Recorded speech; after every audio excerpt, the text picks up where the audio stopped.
Coming up next, another episode on poetry, what the people have been asking for. What they want.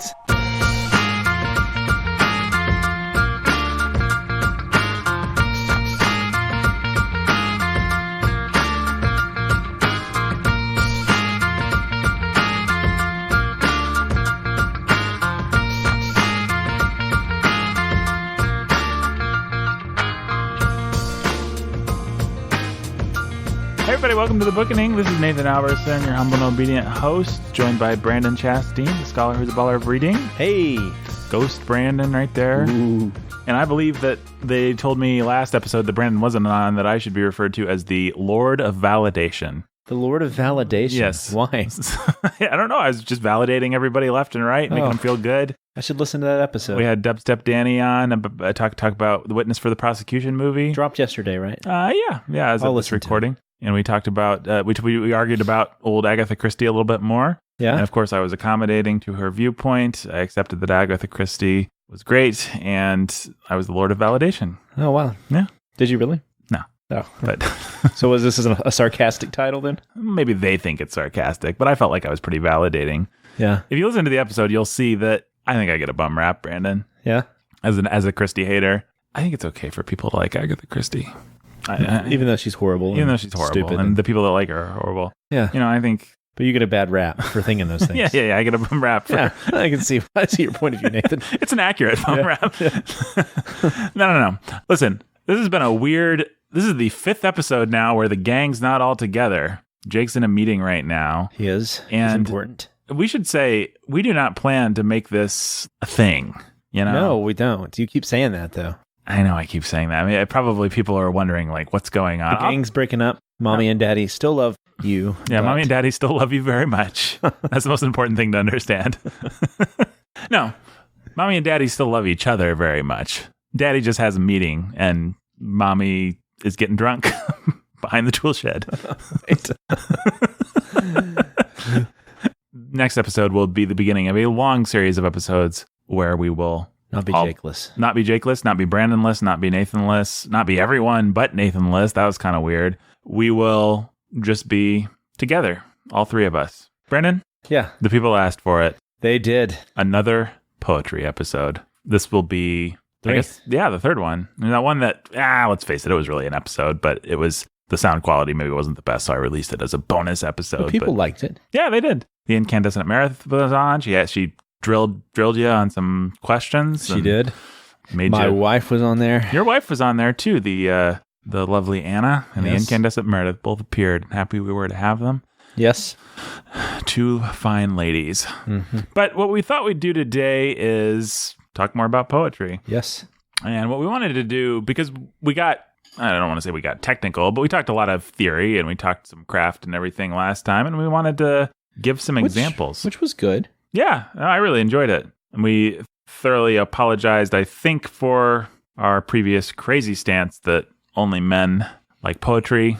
Yes. But here's what's going to happen today, folks. We have 3 poems picked out, and we are going to talk through these poems. And what kind of things are we going to be looking for, Brandon? We're going to look for rhyme and rhythm and meter. We're also going to look for how the poet actually crafts the image that he's dealing with, the words, the placement of words, just how difficult it is to actually write a poem. Yes, I think if we give you some concrete examples, it'll be maybe a way to breathe a little life into, not that we thought the other episode was boring or anything, but it'll just be a concrete way of talking about some of these principles. Yeah.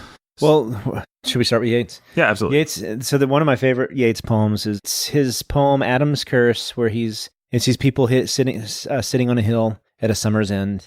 Mm-hmm. Beautiful, mild woman, your close friend, and you and I, and talked poetry. Mm-hmm. And then Yeats says, a line may take us hours, perhaps, and yet if it does not seem a moment's thought, our stitchings and unstitchings have been naught.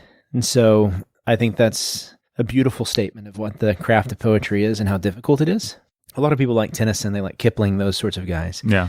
And yet those sort of poems sound tripping and skipping, and you can hear the rhythm really easily in those because they kind of are just a moment's thought. Right. It's the first thing that Tennyson thought to put to paper. He was a craftsman to an extent, but he was prolific. He was like the Dickens of poetry. And though I love Dickens, I don't think that Dickens was a prose genius. Right.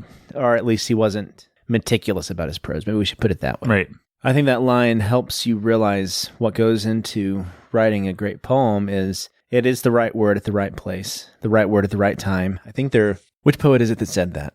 I think there actually is a poet that said, good poetry is the right word in the right place. I think there is too, but I don't know who it is off the top of my head.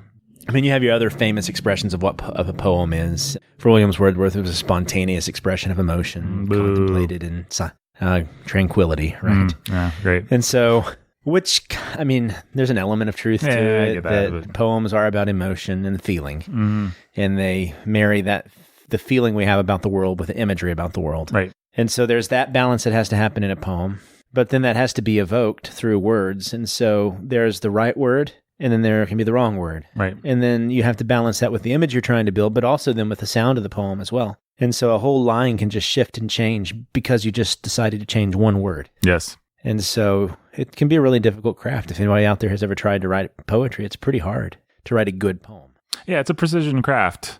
It's not like a novel. A novel can excusably have an extra word or an extra syllable. Yeah. A short story, the same. Yeah.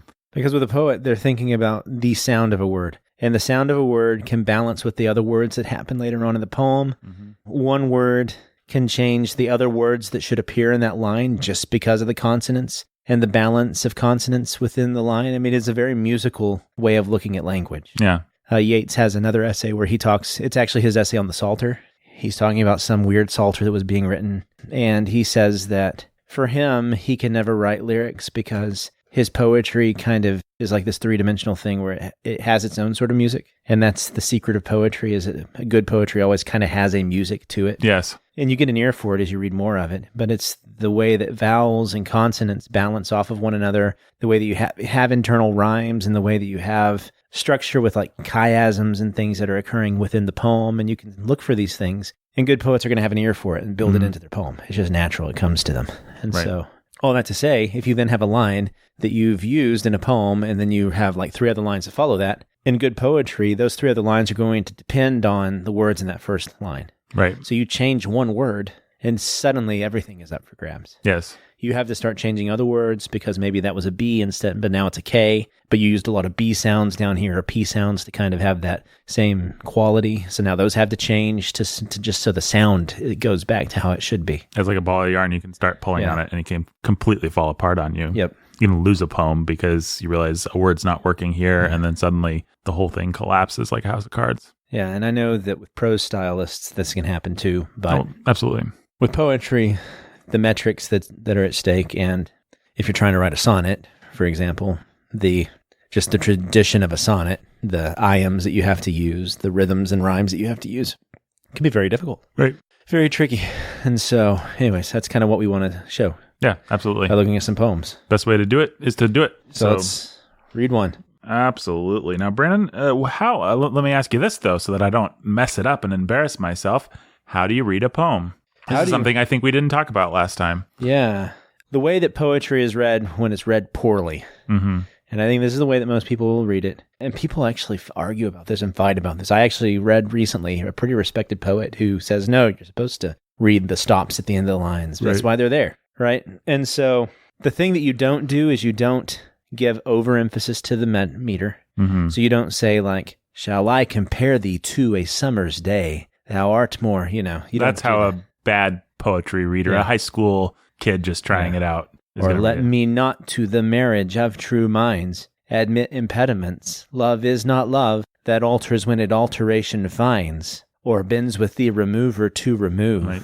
Oh no, it is an ever fixed mark that looks on tempest and is never shaken. So, and what I'm doing there is I'm overemphasizing the rhythm, and I'm also stopping hard at the end of each line. Yes. Poems have natural breaks built into lines. Like lines can be hard stopped when they have punctuation at the end. That's what it's called, a hard stopped or end stopped line. Right. If it carries over to the next line, that's called enjambment. And that's very intentional, and poets will use that to give a more give naturalness to their poem. Right. And so when you come to an enjambed line, you can take a short little breath if you want to show, like give a little wink to the fact that there's the end of a line. Right. But you're supposed to read through the enjambment. And you're supposed to, as much as possible, not overemphasize the rhythm, because it'll come through as you read. Yeah.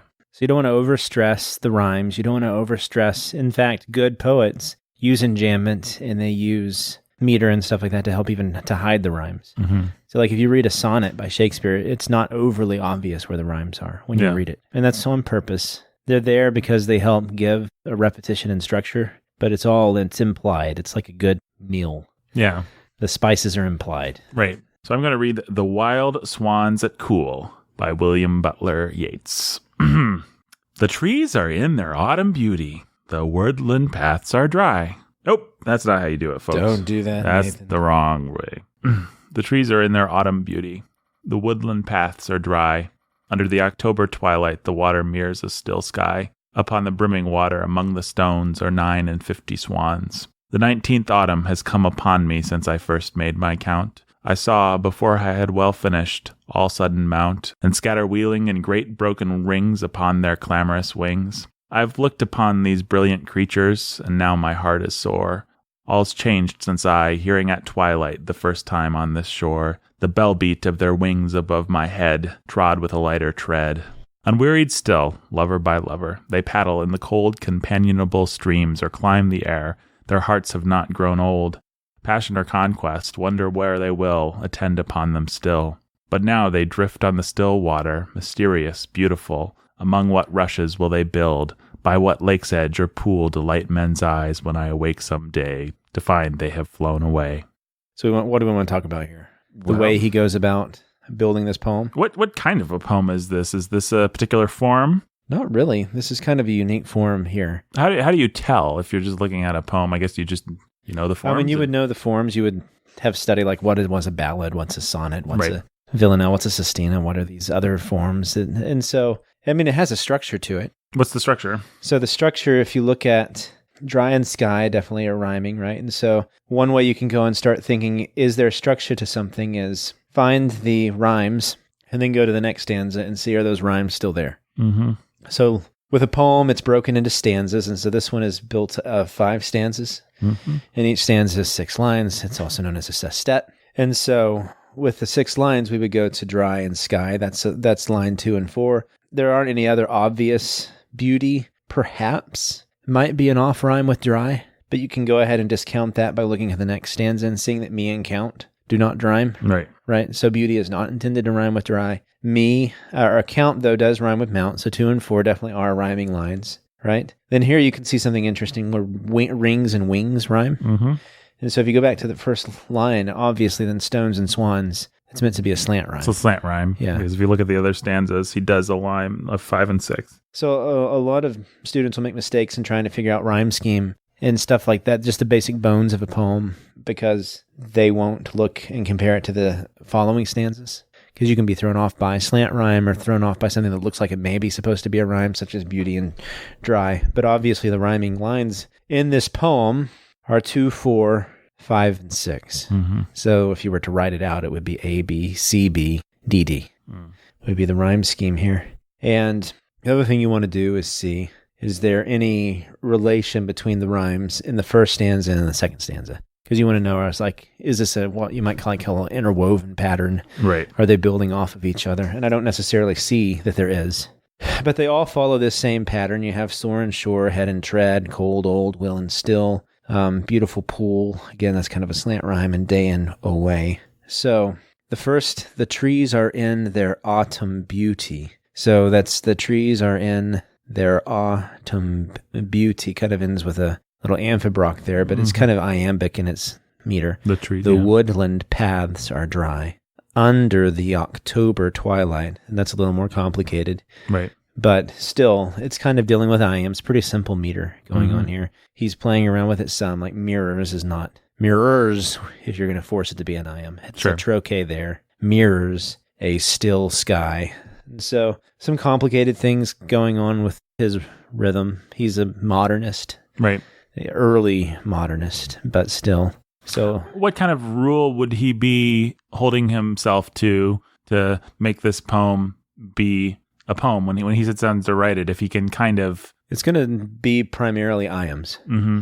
And he's going to let that stretch and sort of be flexible when he needs it to be not just for the meaning, but also for the sound. It gives some variety to it. When does stretch and be flexible become not a poem? In other words, we've spent so much time talking about rules and rhythm and precision and craft. And now we're looking at a poem where Mr. Yates just kind of does what he wants, or so a student might. I'm being the devil, you understand. Yeah, I know what you're saying. Well, for one, you can read it and you can tell that there's intentionality behind the way he's doing this. Yes. So the trees are in their autumn beauty. You can hear the iams. Mm-hmm. The woodland paths are dry. Under the October twilight, the water mirrors a still sky. What I like about that is under the October twilight, the water mirrors a still sky. Both under and mirrors kind of have a falling trochaic aspect to it. And so the mirror actually mirrors the under sound that was right in before it. Mm-hmm. And I got to think that he was thinking along those same lines. Sometimes words, it's nice for them to do what they say. Right. So mirror, you should have it mirror kind of the sound that is around it. Yeah. So it's fun to analyze poetry like this because you kind of pick up on these things as you look at it. Right. And then upon the brimming water among the stones, so he breaks the iambs there a bit, are 9 and 50 swans. And that's pretty much perfect iambs right there. Right. And so he stays, it's like Bach. He stays within the rules, but then breaks them and bends them when he needs to, either for the sense and sound of the poem or just to add some variety. It's like eating a cayenne pepper or something. It gives some spice to the sound, breaks it up, makes it more interesting. Like a great blues guitarist, he's got about 3 chords to work with, but he can do any number of infinite little variations within the basic formula. Yep. All right. And so those are the bones. That's what's going on with the music. Mm-hmm. But there are still other kind of interesting things that are happening here. Like one thing so have you ever heard of the Barr's method of analysis? The Barr's method of analysis. I've heard that phrase. I don't know that Binaries, anomalies, repetitions, and strands. Interesting. This is a very useful way to teach students how to start analyzing texts in general. With poems, it also works. Like binaries are like what things are opposed to one another. Right. So here, obviously, youthfulness and old age. Right. Nature and death, right? Because the swans kind of represent this timeless, here, unwearied still, lover by lover, right? Right. Unwearied still. So this is these swans, these white symbols of something that's happening that he isn't. Right. Because he knows that in the future, they're going to be gone. They're going to leave them, right? And so this helps students begin to look at the images that are happening here. So the central image that's going on is you have a guy, he sees the trees are in their autumn beauty. Well, already the poem is talking about autumn. Right. So that gives a certain quality to the poem immediately, right? Yeah. This is about fall, and we associate fall not with life, but with death, old age. And so it's like stopping the snowy woods by frost, stopping the woods on a snowy evening. Is that what it is? Or stopping by the woods. Stopping by the woods, yes, sir. On a snowy evening. Yeah. Same thing, winter there, and it's a poem about death, really, is what that poem's about. Mm-hmm. And so the woodland paths are dry under the October twilight, and so even the time of day still mimics this feeling of you're at the close of something. Yes. Mirrors a still sky upon the brimming water among the stones are 9 and 50 swans. And so it's a very clear image, but also in the way that he set the time of day, this is about autumn and it's about these swans. But it's also about the persona of the poem seeing these swans. He says, the 19th autumn has come upon me since I first made my count. So already time has passed, right? I saw before I had well finished all suddenly mount and scatter wheeling in great broken rings upon their clamorous wings. I have looked upon those brilliant creatures, and now my heart is sore. All right, so now you have this element of he has a feeling about these swans, and so why does he have this feeling? Right.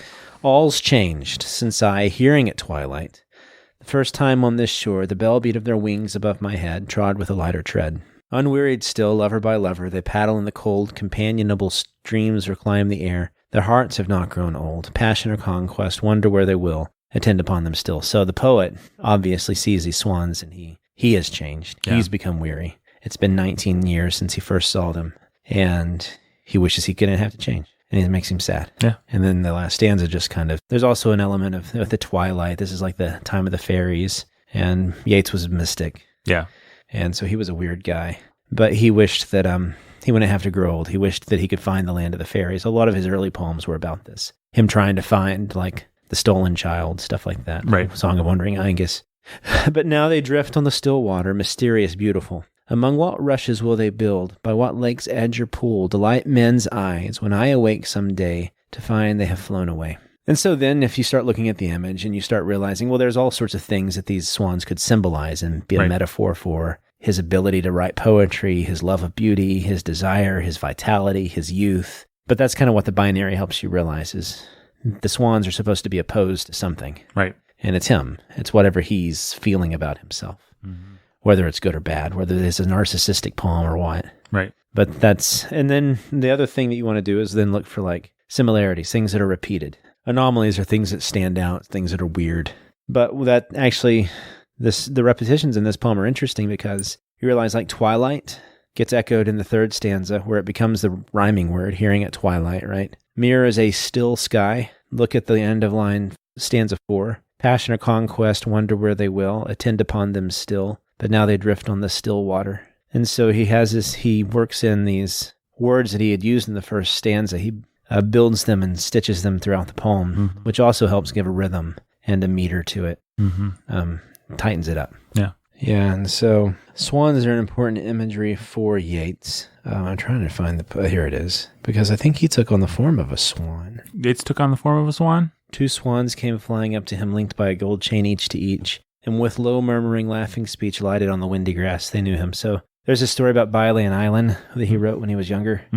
It's and I don't know if I'm saying their names right, but it was this Irish story about these 2 lovers who the god of love became so jealous of, or didn't, like their love was so wonderful that he couldn't let them stay mortal. He had to kill them. Right, yeah. Basically. And so when they died, they took on the form of swans. They were linked by a gold chain. And then they get to go into the immortal places and swim in the waters of the fairylands. That's that story. So I think there's an echo of that here. So lover by lover. To him, the swans represent this mysterious, eternal beauty. And for him, that's love, that's poetry, all these things. I think that's what it's kind of getting at here is these swans are supposed to, why he says lover by lover is it gives these swans some metaphorical depth. Right. That, weren't there before. It adds a layer to it. I mean, he chose those words very carefully, which is what you're getting at, right? Right. Absolutely. And so he meant it for a reason. It changes the quality of the poem. Right. He could have said, what's the line? Unwearied still, lover by lover, they paddle in the cold, companionable streams or climb the air. Yeah, I mean, he could have just said, like, unwearied still, they float and move or something, right? He could have said something terrible. Yeah. And it would have changed. It changes it, though. Right. It's to say lover by lover. Or unwearied still, companion by companion, right? That changes it.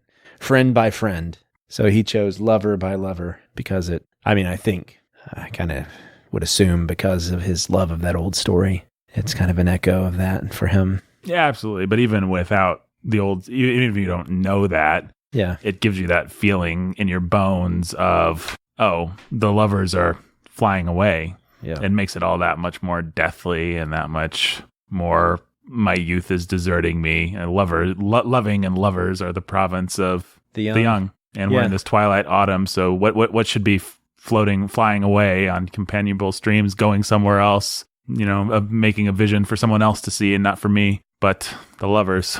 Yeah, it's sad. Poor guy. Yeah. Their hearts have not grown old. Who has a younger heart than a lover? And this is the point in Yeats' career, though, where he was also a little bit self-aware about things. So I think there's a quality as well. I have looked upon those brilliant creatures, and now my heart is sore. All's changed since hearing at twilight the first time on this shore. So there's a little bit of self-awareness that he's reading into this as well. Yes. And so this is he feels old. Yes. Like everybody feels old. And so he's seeing these things and reading them into this situation. And that's what poetry is. Yes. It's using these images. It's using nature and the things around us to help evoke feeling. Right. And so he's doing it through these swans. He's not saying that these swans represent some eternal lover by lover. Yeah, it's not like some terrible Edgar Allan Poe poem or something where the swan is supposed to literally be the symbol of love. The symbol of love. Yeah, no, it's not. That's not what's happening here. Just some dork looking at some swans and feeling sad. That's basically the narrative of the poem, if you will. Yeah, and so he's giving it meaning that's not there. Right. But through it, I mean, it's a helpful way of thinking about death and change, right? And so there's a strange mystery and otherness to nature. It's completely apart from us.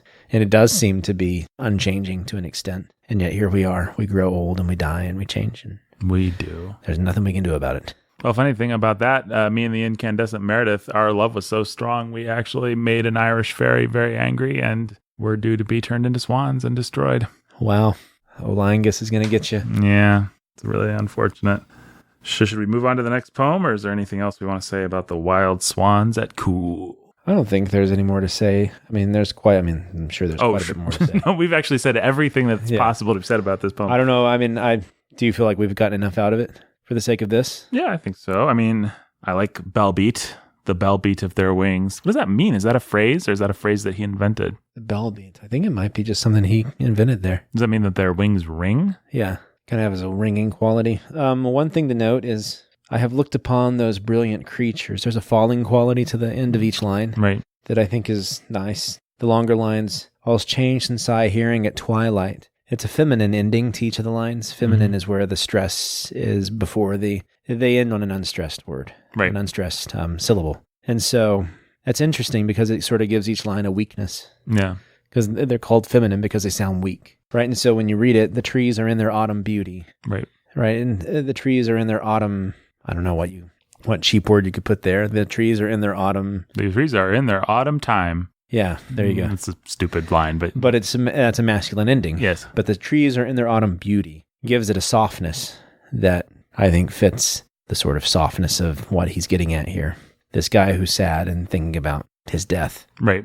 And so there's a way that even the lines and the way that he's structured, the fact that you have a traditional it's kind of a traditional ballad until the ending. Upon the brimming water among the stones are 9 and swift 50 swans. Within each stanza, I think those last two lines generally bring some sort of poignant. They kind of highlight something. Right. Right. They bring a focus to the stanza. Right. So he's talking about he's in the woods. It's twilight, and then he talks about the swans in those last two lines. That's because they kind of stand out there. They rhyme together when the other four lines haven't been rhyming, and so they're tighter. And he does use that to help kind of bring a significance to the line or to the stanza. So if you read it, the trees are in their autumn beauty. The woodland paths are dry. Under the October twilight, the water mirrors a still sky. So you have the rhyme that was kind of in there. You can kind of hear it. But in the last two lines, upon the brimming water among the stones are 9 and 50 swans. It's a much more practical ending. It kind of brings into focus some new aspect. Mm-hmm. It's kind of like the turn of a sonnet. Yeah, it's the thought clicking into place. It's like you're fiddling with a latch, and then suddenly it goes into place, and the thought is complete. Yeah, and the rhyme helps that. Yes. So, anyways. Well, do you recommend The Wild Swans at Cool? Yeah, I recommend Yates. All right. Yeah. Well, do you really? Not all Yates. Do you really? What? Maybe Brandon's the beast that slouches towards Bethlehem to be born. Yeah. Well, you know what? Let's take a little donor shout-out break. Okay. Why don't you just give me some music, and I'll read the donor shout-outs real quick. Just some music? Yeah. Yeah, that's right. Pray continue. Robert and Rhonda, the Lovebirds, the Artful Anthony Dodger, Little Anthony's Cigar Store, available for all your cigar needs, the Immortal Chelsea E, Jimmy Beam, and Little Annie Oakley, Lily of the Valley, Andrew and Esther the Lovebirds, the Inscrutable Jenny Z, the Keith Master, David's Mighty Men Trucking, John and Jill, and little baby Max. I can hit that note. Jay and Katie, who are cold and love cheese. So very My cold. beloved Mother Beth. Nathan's beloved Mother Beth. Console Prime Blue. What? Council Prime Blue. Galactic Princess Emily. Galactic Princess Emily. Fletcher, the woe-bedraggled Wizard of Yore. Jeremy, the dark-hooded Lord of Death. Yeah. Nathan, not me. The incandescent Meredith. Incandescent Meredith. Maya. Ryan, the Red Avenger, and Judith of the Ladies of Justice. Danny the Dude. Did all these get decided last episode? DJ. Yes, they did. Sorry, wow. You missed it. I decided that the really dumb ones, not the dumb people, but there's certain people that had less creative names. Yeah. Like EMILY Emily became Galactic Princess Emily because she deserved better. And Judith, and I always felt bad for them. So they became Ryan the Red Avenger and Judith of the Ladies of Justice. Wow. And of course, DJ Sammy G, Benny and Dana Tiberius, Eric and Catherine the Lovebirds, Professor, and Lady X. Oh, and you should welcome Consul. I don't think you were here for Consul. Brandon, they want to hear probably a welcome from Brandon. Hey, Who is it? Console. Console. Console Prime Blue. Console Prime Blue. Yep. Hey, good to have you, Console. Good to have you, Console. Hope you're enjoying our poetry episodes. Narnia next week. Consulate? Are you like a consulate? Is it C-O-N-S-U-L? C-O-N-S-O-L-E, I believe. Don't have it right in front of me. Oh, console. Console, yeah. Console. One Art by Elizabeth Bishop. The art of losing isn't hard to master. So many things seem filled with the intent to be lost that their loss is no disaster. Lose something every day. Accept the fluster of lost door keys, the hour badly spent. The art of losing isn't hard to master. Then practice losing farther, losing faster, places and names, and where it was you meant to travel. None of these will bring disaster. I lost my mother's watch, and look, my last or next to last of 3 loved houses went. The art of losing isn't hard to master. I lost 2 cities, lovely ones, and vaster some realms I owned, 2 rivers, a continent. I missed them, but it wasn't a disaster. Even losing you, the joking voice, a gesture I love, I shan't have lied. It's evident the art of losing's not too hard to master, though it may look like, write it, like disaster. Yes. What? Write it. I thought that's how it should be read. I stand by that reading. Okay. Folks, if you look at this, it's in italics with an exclamation point. Except, I mean, that last stanza, it's so sad. I know, but all right, fine. Here we go. Even losing you, the joking voice, a gesture I love, I shan't have lied. It's evident the art of losing's not too hard to master, though it may look like, write it, like disaster. Is that better? That's so much better, Nate. No. I'll try it again. It's evident. We'll see how Brandon likes, if I can do one that Brandon likes. It's evident the art of losing's not too hard to master, though it may look like, write it, like disaster. I think that's the closest you've done. I think that might have just been shoving my reading in my face. Even losing you, the joking voice, a gesture I love, I shan't have lied. It's evident the art of losing's not too hard to master, though it may look like, write it, like disaster. All right, let's do the next poem. That's how you read poetry, folks. Oh yeah, that's how you do it right there. Okay, fine. You read it. Let's hear how Brandon would read that. No, it's good, Nathan. That's great. I think the people. I don't want theatrics here. Write it. Write it. Write it. That's how I. Hashtag. Yeah. Though it may look like, write it, like disaster. Okay. That's how you read it. You know, in the moment that actually did, my original reading sounded pretty good to me, I have to say. I think it was fine. No, I don't think you think it was fine, but I liked it. Well, you can go back and listen and see if you agree. I don't know that I'll agree. It's evident the art of losing is not too hard to master, though it may look like write it like disaster.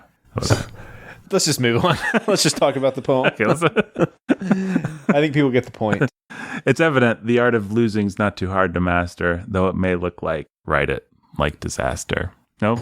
Yeah. I can't read this line in a way that makes good. Brandon happy. No, I think that was good. I think that was fine. Okay. I think the point there is that she's stressing she has to do it. She has to write it, right? Because she doesn't want to. Right. That's so. Right. Though it may look like write it like disaster. It may look like write it. Yeah. Okay. A new way One to thing torture that's fun Brandon. about it, one thing that's good about Elizabeth Bishop is that she is a modernist, but I think she helps show because a lot of bad poets today. There's a lot of bad poetry that people traipse about and say, "Oh, look, this is good poetry." It's like you have two options. It seems on the one end, you have all these. I don't even know what category to put them in. I always are making these people mad. But they're all like, oh, Kipling or Tennyson or Wordsworth. They're the greatest. Oh, no. Okay. People are going to think we're really snobby. But here's the thing.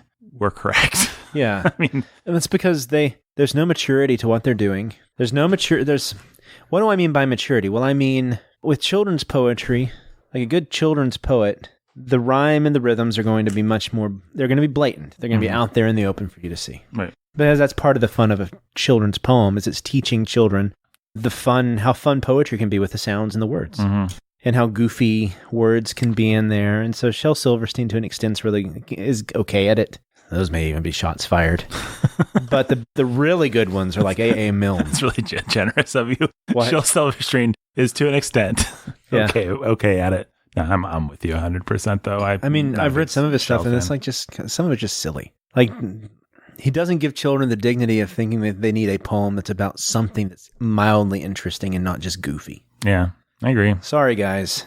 I agree. And the people that are good at that are like A. Milne. Lear was really good at that. Edward Lear. Oh, yeah, he was great. So, but they're going to be much more sing-songy with their poems, and that's fine, because those are for children. But even something that's ostensibly nonsense, like a Lewis Carroll poem, like The Walrus and the Carpenter, is about something. It captures a certain pathos of existence, if that's not too snobby for me to say. The Walrus and the Carpenter take advantage. There's politics in there. There's lots of stuff in there, even though it's... But what I mean by the rhythm being much more is, so the Walrus and the Carpenter were walking hand in hand. Right. They wept like anything to see such quantities of sand.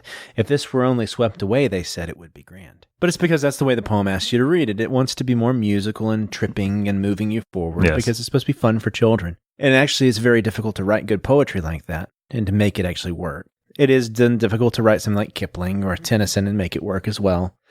But the problem is there... If all they're ever doing is like it's always just iambic tetrameter, like it's boring and dull. And Tennyson gets. Have you ever tried to read the Idylls of the King or anything like that? It does go on, doesn't it? It gets boring. Yeah. And like I'd rather just read Lamort D'Arthur by Mallory or something. Oh, absolutely, I'd rather read that. And it's just because the poetry gets dull at a time. It's like too much salt. Mm-hmm. All you get is sugar. All you get is salt. That's all you get. And it's like just one note. Da da da da da da da da da da da da da da da da da. And eventually it gets very soporific, to use a big word for you there, you people. You're welcome. Yeah, look it up. You kids are listening, getting ready for your SATs. Right. Soporific. You're welcome. Well, let me ask you this, because I think this is kind of a tangent maybe, but I think maybe the reason that people like some of the people you mentioned, particularly the reason that I think they might like Kipling, is because they agree with his philosophy of life. Which is... How do you extricate nobility of purpose from... nobility of effort? Yeah, and I think that Chesterton falls prey to this as well with some of his poems. Yeah, absolutely. Well, I hate Chesterton's poetry, frankly. I think it's pretty bad. So like the way I see Kipling is he's kind of writing poetry, but he's also just kind of writing... it's like rhetoric. It's like you make a good speech or something. It's a good speech. It's like rhymed proverbs. Yeah, you'll be a man, my son, whatever that. What's the name of that poem? Yeah. Yeah, so If by Rudyard Kipling. Mm-hmm. There's a history behind that sort of thing being poetry. Right. Alexander Pope wrote those kind of poems. Sure. And so they're like rhetoric poems, and those are fine, but typically when people are talking about loving poetry, that's not what they're talking about. Yeah. That is, like you said, it's much more rhetorical. It's like using poetic devices, but in a rhetorical purpose. Right. And so why what do we mean there? Well, it's because there's not really much poetic going on beyond the sound of the line. Yeah. There's very little imagery. Right. Metaphor. So like another example would be the Ride of the 600 or whatever it is. Mm-hmm. Is that by Tennyson? The March of the Light Brigade? Charge of the Light Brigade by Tennyson, yeah. Again, that's a historical narrative about, and it's got poetic elements to the line. People are going to be so mad at me for saying this. But, so it's a good way to get familiar with the way that a poetic line is structured, the sort of sounds of overuse of a certain type of poetic foot. Yeah. Easy rhymes. And stuff like that. And Tennyson was extremely popular during his day. But when we're talking about poetry, we're talking about also the way that it goes about meaning something. Mm-hmm. And so, like, look at the difference between, like, The Wild Swans at Cool versus If. Right. If is very rhetorical in its purpose. And it's fine because it's a great poem for kids to memorize. Yeah. I don't have anything really against If. I think it's a great little poem. To an extent, it's just not doing the things that like mature poetry is doing. Yeah, I know that sounds snobby to people, but I think it's almost like we're saying that the one is better at being a poem than the other. It's not that If isn't a good piece of writing or rhetoric.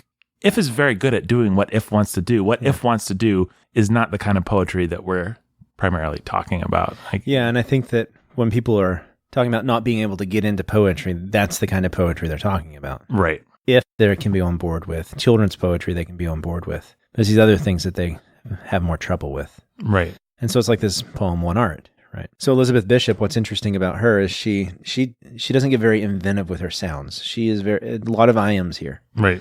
It's very straightforward in its meter. And I think actually a lot of good poets are very straightforward in their meter. You have that one extreme of too sing-songy. Right.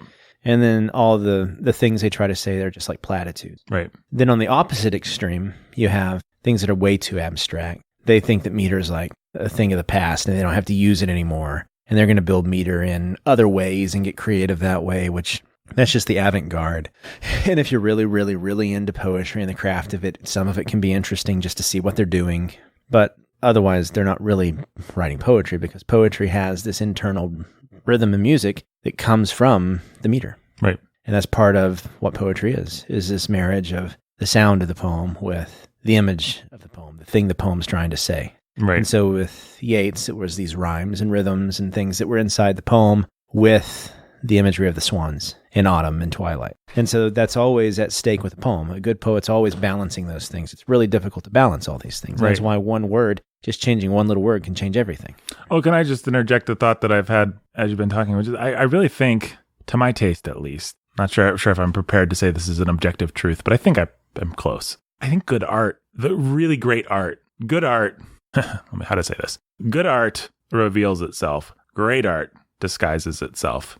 In other words, if you can catch the artist being an artist, the artist has failed. And what I mean by that is some of these poems that are just obviously, it's like, oh, that's a poem. That sounds like a poem. But you read Bishop, the poem that we just read, and it's doing some very poemy stuff. But if I just read it to you and you weren't thinking about it, you could almost be forgiven for thinking, I don't think you'd actually think I was reading an essay, but it's kind of humble, right? Like it's not always calling attention to how sophisticated it is in its construction. Yeah. Even though its construction is quite sophisticated, actually, it doesn't rub that in your face. It lets it just kind of wash over you. Yeah, she's actually she's good at hiding this. Right. Because probably a good poem to compare this to is the one that does sound much more like a poem, which is Do Not Go Gentle Into That Good Night. Mm-hmm. People know this poem. Do not go gentle into that good night. Mm-hmm. Rage, rage against the dying of the light. These are both the same kind of poem. Do not go gentle into that good night kind of has that rhetorical flourish to it, where It sounds like a poem. And I'm not saying that rhetorical flourish or poetry-ishness is always bad. No, but here, so do not go gentle into that good night. Old age should burn and rave at close of day. Rage, rage against the dying of the night. The wise men at their end know dark is right, because their words had forked no lightning. They do not go gentle into that good night. Good men, the last wave by, crying how bright their frail deeds might have danced in a green bay. Rage, rage against the dying of the light. Wild men who caught and sang the sun in flight, and learned too late they grieved it on its way, do not go gentle into that good night. Grave men near death who see with blinding sight, blind eyes could blaze like meteors and be gay. Rage, rage against the dying of the light. And you, my father, there on the sad height, curse, bless me now with your fierce tears, I pray. Do not go gentle into that good night. Rage, rage against the dying of the light. Mm. And so you can hear in this poem what's happening. Right. These lines that keep getting repeated. Do not go gentle into that good night. Rage, rage against the dying of the light. With Bishop's poem, it's not so obvious, right? Right. So if we go back there, the art of losing isn't hard to master. So many things seem filled with the intent to be lost, that their loss is no disaster. Lose something every day, except the fluster of lost store keys, the hour badly spent. The art of losing isn't hard to master. So there we go. We have the repetition of the line again. Mm-hmm. Then practice losing farther, losing faster, places and names, and where it was you meant to travel. None of these will bring disaster. So the repetition of disaster there. And so she has the same interwoven lines. This is called a villanelle. Mm-hmm. It's where the first line and the last line of the first stanza get built into the last of each subsequent stanza until the end, where they get repeated at the end of the last stanza. Right. Back to back. And this is a very tricky little form to write well because the repetitions are so obvious. And Dylan Thomas did it by just being blatant about it. Right. By just kind of almost having it like he's singing this angry song to you. Yes. While Bishop hides it, right? There's artifice going on here. It's like the Yeats poem. When you read the Yeats poem, it's hard to hear the rhymes until they get pointed out to you. Mm-hmm. Here, it's kind of, once you see it, it's hard to unsee. Right. It's like her other little poem, the Sestina, which is, once you see what's happening, it's really hard to unsee what's happening. Right. But until then, it's not overly obvious, but it does help add to this poem because what a villanelle does is it works by building towards something. So if you notice both of these poems, Dylan Thomas's builds towards his father at the end. Right. And he's talking about men who have to face death. Good men, bad men, violent men, how they face death. And then he says, and you, Dad, there, you're dying. He's saying, be like, do the same. Right. And so that's how it builds up, and it adds this weight to it. Here, she's talking about the art of losing. And she's like, okay, so the art of losing isn't hard to master. Lose something. Lose keys, right? Then lose farther, lose faster. Lose names, places. Say, I lost my mother's watch once, right? I lost houses. And then she gets into the kind of this fantasy of cities, rivers, continents. You're like, what's going on here? And then it has that sort of that gut-wrenching turn at the end where she says, she's lost her husband. Mm-hmm. This all has just been all this villanelle, these repetitions, these lines. They've been like practiced to just try and get her to be able to say goodbye and to try and convince herself that it's not so bad. Mm-hmm. That's the poem. Write it. Write it. And so this poem works that uses those repetitions of lines to help you feel the weight of her loss at the end. Mm-hmm. That's what the whole point of this poem is to help you feel the weight of that loss and what it's like to have lost this thing. And so the irony, and it's not like I won't say hipster. Right. Jake. It's not Jake's not here. Say it all you want. It's not like hipster. It's not like Jake's favorite term, hipster. Yes. And their ironies. Mm-hmm. Those hipster ironies, as Jake always calls them. No, but it is an ironic poem in its way. But it's ironic in the good sense. Yes, it is. And the sense that she starts off and you think, okay, well, this might be funny. This might be a funny poem. Right. It almost has what's that essayist that everybody loves from New Yorker today? E.B. White? No. Oh, David Sedaris. Almost has a David Sedaris quality at the, like, I lost my keys, right? How did I keep losing my keys? It's just kind of kvetching and... Yeah. But then by the end, it's more serious. Right. So... And this is just personal preference. I like poems that kind of use the naturalness of language, but still make it into poetry. I do too. I think John Donne kind of was good at that as well. Yeah. If you read some of his holy sonnets, Shakespeare is wonderful, but there's a naturalness to Donne's language that is not there in Shakespeare because Shakespeare it reads like Shakespeare. I think that's really the point to make with this poem, though, is this is just a good one to show how repetitions of lines in traditional forms, this is a villanelle. Right. An Italian form that was as old as, not older than Dante. She's able to use it still today with modern language, and it still has the art of losing isn't hard to master. That's perfect idioms right there. Right. Then practice losing further, losing faster. Those are still perfect idioms. Mm-hmm. But the way you read it, then practice losing further, losing faster. Right.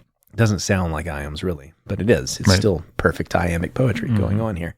It's just, I find Elizabeth Bishop has this ability to use these very simple phrases because there's nothing. One other thing about Elizabeth Bishop, and this is just a statement about her poems, is she's able to use what sounds like pretty common speech and turn it into poetry. I really admire that. I lost my mother's watch. Those are idioms right there. I lost my mother's watch. But it doesn't sound like a highfalutin poetic phrase. It's kind of some magic going on with the way that she can do this. And I'm not saying every poet has to write this way. I still admire poets that still have sort of the musical quality. Yeats, I love Yeats. He still can have this sort of quality too. He's an early instance of this. And I know that somebody out there is probably going to come and say, well, you just don't like the Romantics because you just prize the poets who are writing more in your vernacular. And then I say, okay, yeah.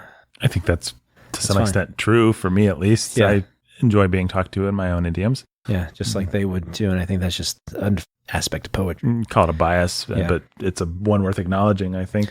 But I think poetry deals with the language of its time and tries to make that into poetry. Yeah, there's nothing dumber than someone trying to write in the idioms of another time. It's not that you can't do it, but then like I remember in homeschool circles, you would have these kids that would like write in Elizabethan prose. Yeah. And try to make everybody think that they were brilliant. Mm-hmm. It's very similar to what C.S. Lewis said about it's much more difficult to write simply than it is to write like an academic. Absolutely. Just to paraphrase what he said. That's not actually what he said. But it's much more difficult, I think, to write a poem like Elizabeth Bishop because the simplicity is very deceptive. Yeah. Without working very, very hard at it, we would not be able to write something like this. It would be much easier to write a passable pastiche of Elizabethan style. This would take us months of polishing and working. And I think this represents months of polishing and working on her end. Oh, I'm sure. And the music of a classic, you could imagine Ian McKellen, I lost my mother's watch and look, my last or next to last of 3 loved houses went.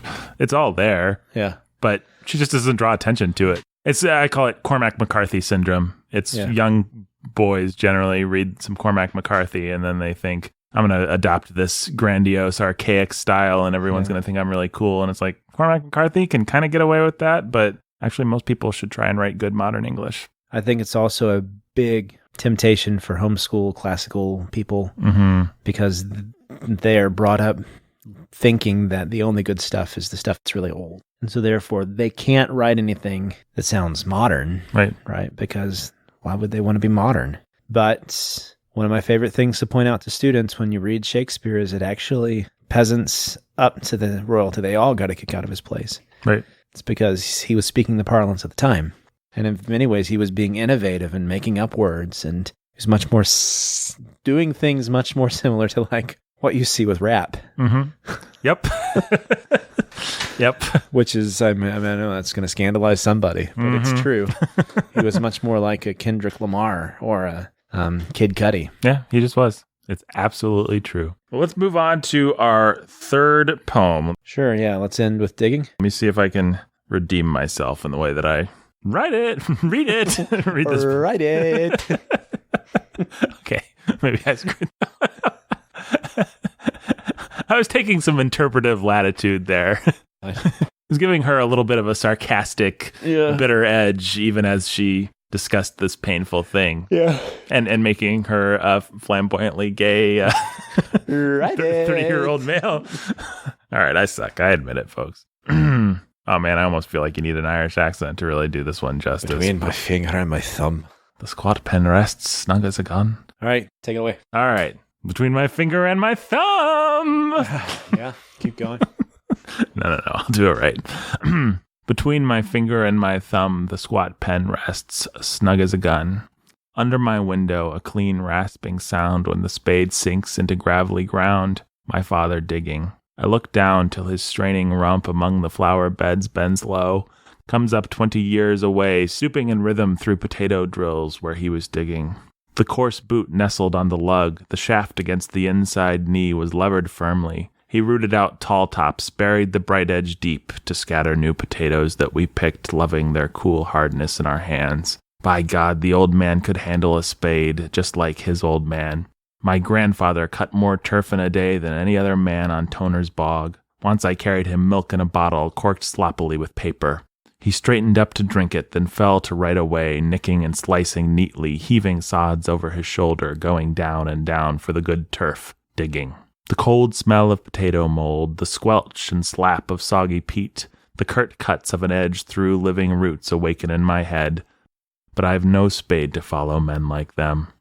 Between my finger and my thumb, the squat pen rests. I'll dig with it. There we go. This poem is probably the most modern thing that we've read.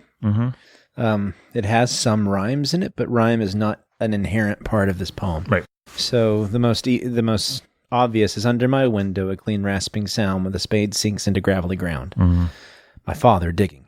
I like that. Again, this is just like the Yeats poem, though the rhyme here intentionally calls attention to this next part. It's my father, right? So this is the first turn of this poem, but this is a very image-driven poem. It's this guy sitting, and he sees his father outside digging, and then he thinks about his grandfather who dug before him and how they have this connection of digging. And so then he feels this sort of isolation, pretty similar to what Yeats felt with the Swans. But instead of having the sadness, he finds a way forward. He's got his pen, and he'll dig with it. And guess what? The poem you just read was him digging. Write it. So yeah, he wrote it. Yep. He did it. And so that's kind of the fun of this poem. You get to the end, and it's this circular thing.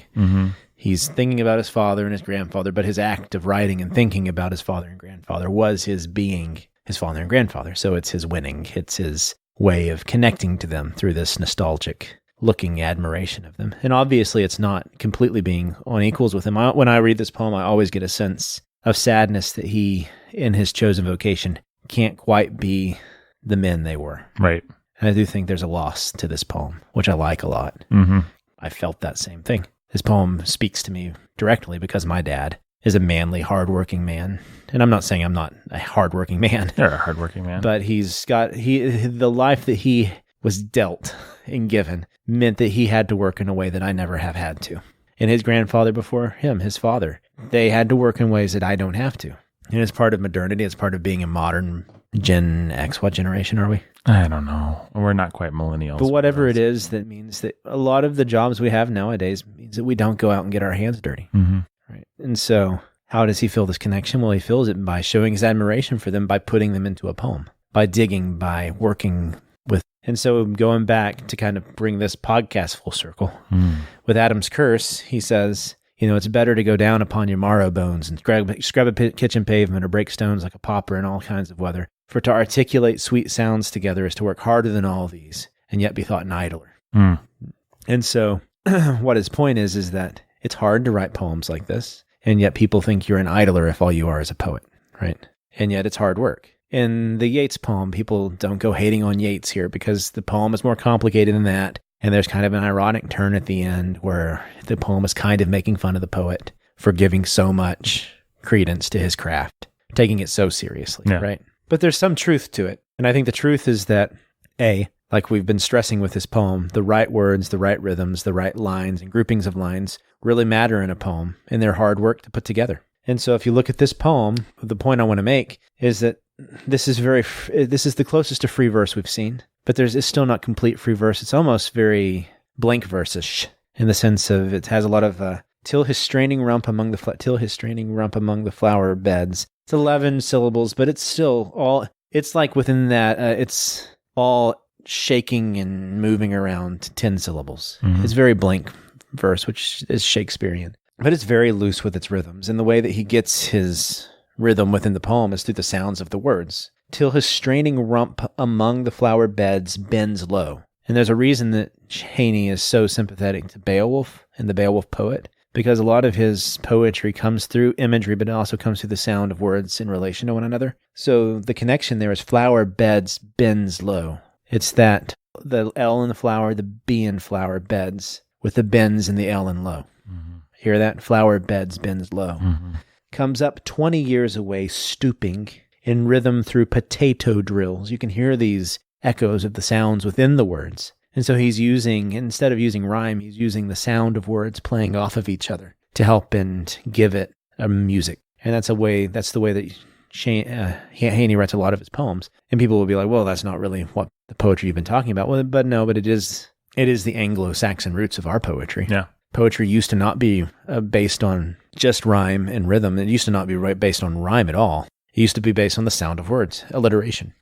And if you go back to Cool, like the Yeats poem, if you go to the Elizabeth Bishop poem, you would be able to find these internal echoes and rhythms and the way that a poet will shift sounds in a poem. They'll be using B sounds and suddenly they'll be using C sounds, or and it's really fascinating to watch a poet do that because it helps bring that music to the poem.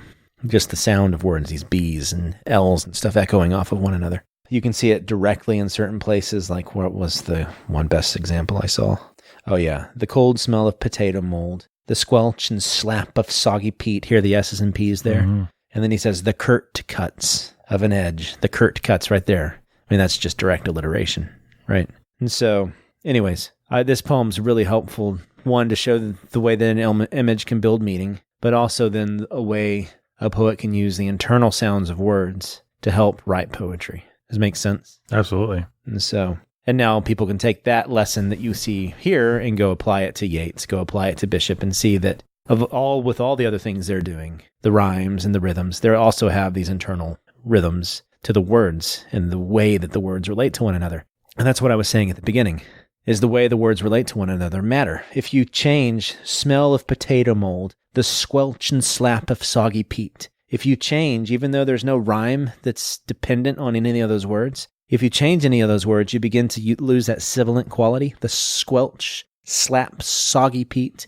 You lose the P's, you lose all this, and suddenly you have a different poem. Because just as much as the image he's building matters, the sound of it matters too. And then once you start to change those words, the image also starts to change, and then the meaning of the poem starts to change. And so that's why poets are always shifting things, and it's really difficult. And so that's why whenever I do teach poetry, I always start with Adam's Curse, that line, a line may take us hours perhaps. And yet if it does not seem a moment's thought, the stitchings and unstitchings has been not, because I think that's a really helpful way to see just how difficult the craft of poetry is, but also then how just like any other craft it is. I mean, it's like a wife wanting to prepare a good meal, right? You got to find the balance of flavors and stuff. It's like any other art. Someone's not going to build a house if one of the studs is a couple inches off. So it just takes precision and sanding and knowing your craft and knowing how everything fits together to build this wonderful thing. I'll tell you what stud wasn't off. Brandon Chastain, in giving us all this wonderful information on poetry. Thank you, David. That's great. You know what my favorite line in that Seamus Heaney poem? Will contribute nothing to the discussion, but I really like those repeated vowel sounds like snug as a gun and rump among, and they're almost hard to say, but they just, I don't know. I don't know why that speaks to me. It goes right with what I was saying there. Yeah. So yeah. I just... That's how he does his poetry. He loves the sound of words.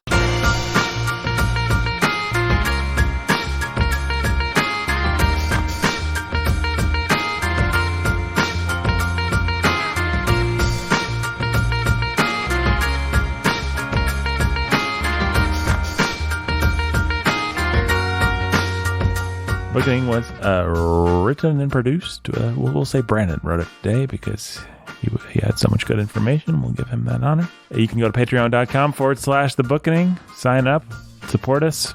And if you want a donor shout out, you pay $10. But now, Elvis, we've been on vacation. You guys see how hard it's been for us to even put together a regular Bookening episode. But Elfish Elvis reading, what is it that Jake's supposed to do? Jake is going to read the Chronicles of Narnia, translated into Tolkien Elvish, dressed as an elf, dressed as Elvis.